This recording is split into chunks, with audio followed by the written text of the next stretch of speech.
सुनील जी, आप ही से शुरुआत कर रही हूँ। महाराष्ट्र के चुनाव की पिक्चर जब हमारी आंखों के सामने खुलती है तो बहुत सारे मुद्दे तैरते हैं। आपके लिहाज से चुनाव किस मुद्दे पर हुआ? नेता के चेहरे पर हुआ, बटेंगे तो कटेंगे पर हुआ, एक है तो सेफ पर हुआ, हिंदू मुसलमान पर हुआ, या संविधान बचाने पर हुआ? नहीं, ये चुनाव सबसे निराला ये है, और ये कोई एक इशू पे नहीं हुआ है।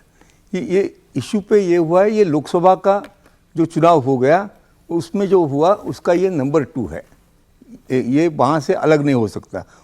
वहाँ जो मुद्दे आए हैं वो अभी भी कायम है ऐसा लगता है।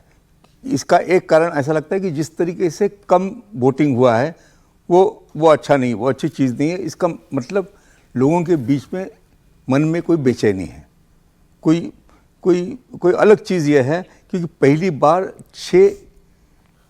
छः पार्टीज मैदान में हैं। 3-3 की गुट होगा, लेकिन ये 6 पार्टी पहली बार महाराष्ट्र के इतिहास में विधानसभा में है। इसके पहले ज़्यादा से ज़्यादा 4 पार्टीज थी, और दूसरे कि इतने नए पार्टीज नहीं, ज़्यादा एडिशनल एक MNS यानी राज ठाकरे की पार्टी, वंचित बहुजन आघाड़ी और प्रहार वगैरह ऐसे छोटे छोटे पार्टीज सबको उसमें लाया गया है कि भाई ज़्यादा से ज़्यादा डिवीजन हो और डिवीजन से अपना उल्लू सीधा हो सके, ऐसा किसी को लगता है। अब उसका ये साइड में जाएंगे या ये वोट कटवा साबित होंगे, इसके ऊपर पूरा गणित क्या कैसे होगा वो डिपेंडेंट है। कौन वोट कटवा है, कौन किसकी वोट काटेगा, इसकी चर्चा भी इन चुनावों में आरती जी सबसे ज्यादा हुई है, और सबसे ज्यादा कोशिश की गई कि महाराष्ट्र के चुनाव को पोलराइज किया जाए, हिंदू मुसलमान में बांटा जाए, हिंदू वोट एक मुश्त महायुति को चला जाए या मुस्लिम वोट एक मुश्त महाविकास आघाड़ी को चला जाए, वोट जिहाद से लेकर बटेंगे तो कटेंगे, हमने सब कुछ सुना। लेकिन महाराष्ट्र का हर एक रीजन, 6 रीजन, हर एक रीजन अलग अलग हिसाब से बिहेव करता है, अलग अलग मुद्दों के हिसाब से बिहेव करता है। ये जो मुद्दे उछाले गए पोलराइज करने के, क्या इन मुद्दों ने ग्राउंड पर काम किया? ये चुनाव पोलराइज हुआ या नहीं?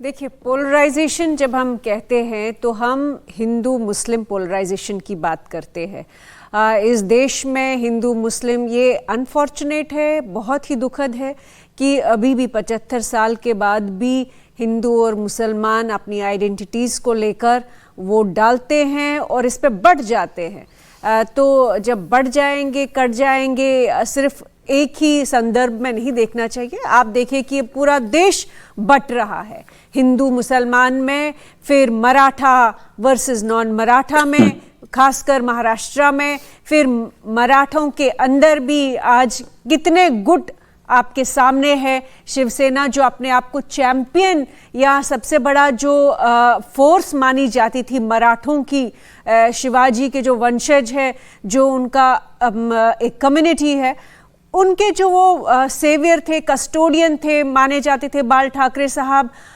उनकी ही पार्टी आज आप देख रहे हैं कि बहुत ही सारे हिस्सों में बढ़ चुकी है।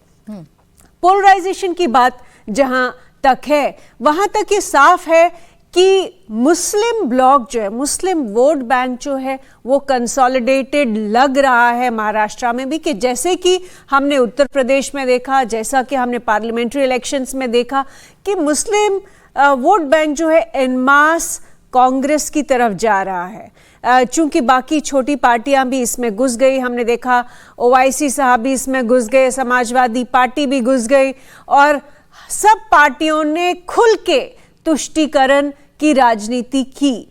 तो उससे ये समझ आ रहा है कि कांग्रेस को तुष्टीकरण का फायदा जरूर होगा और मुस्लिम वोट बैंक जो एक तरफा चला जाएगा। मुझे नहीं लगता कि वहां कोई ज्यादा फ्रैगमेंटेशन हुई होगी।